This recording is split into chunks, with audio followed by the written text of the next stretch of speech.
You've taken away the key of knowledge. Now Jesus, in previous days in this same section of the gospel, has been challenging the hypocrisy of the Pharisees. And then scholars of the law. Woe to you. You've taken away the key of knowledge. I confess, I didn't do any homework or research on that passage, but I offer it to you for reflection and maybe some study. The key of knowledge. The key of knowledge. Something to unlock. It's certainly not Cliff Notes. I don't think it's the internet. The key of knowledge. Well, if you really are going to get to know something, you need a curiosity and a drive, a hunger.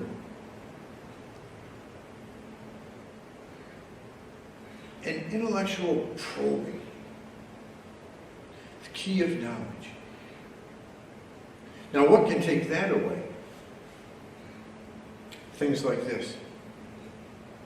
Oh, don't go looking into that. That's too far above you.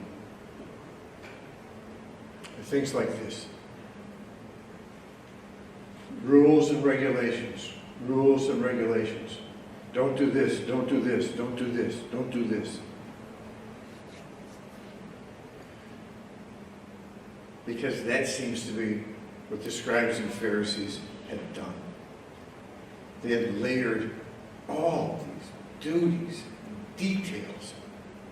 There wasn't much room for spirit and heart and curiosity and creativity.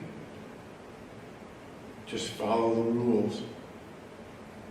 We just finished days of selections from the letter to the Galatians, which is all about the old Jewish law and how we've been set free from it with this new law, and how dangerous it was in the early days when some of those Christians were saying, oh yeah, but I think we better go back to what we were doing when we were kids. And Paul is saying, come on, you've been set free. Well, I once tried reading one of the books that Teresa of Avila wrote. And when I start a book, I like to finish it.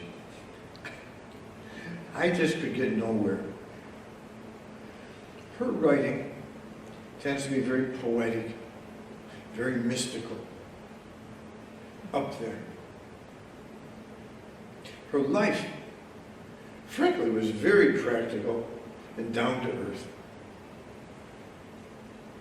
With St. John of the Cross, St. Peter of Alcantara, those three profoundly reformed the Carmelite order. And the new order, the Reformed order, discalced. No shoes. No shoes. We're going to play it rough, austere. She was a woman of vitality and spirit. They say she was beautiful. They say she loved to dance. She was one of great prayer. Not a rigid, beat yourself up, got that out of the way prayer, but a passionate prayer of the heart. I've always loved this quote from her. She was traveling in a cart, and it tipped over, and it spilled her into the mud.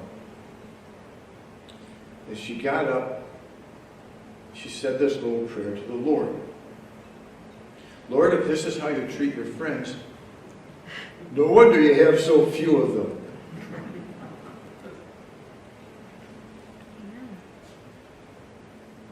A woman in the 1500s speaking to popes,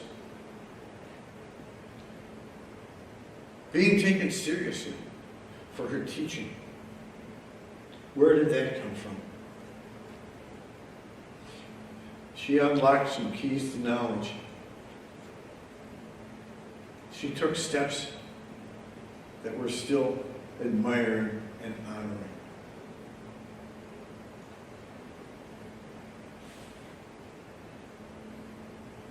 Keep growing in your faith. Keep growing in your love for the Lord. Keep growing in your love for your neighbor. Keep growing in your passion, your willingness, your openness, your courageous generosity in serving others. Keep growing. If there's one key to knowledge I'm sure about, it's that desire to always want to know more, to always go more deeply, to always be willing to ask the question with respect, and to be willing to do the legwork. One of the great messages of Teresa is that the sufferings we experience in this life, they're not punishments, but blessings. And if you think studying is a punishment, well, embrace it as a blessing. May God bless us all.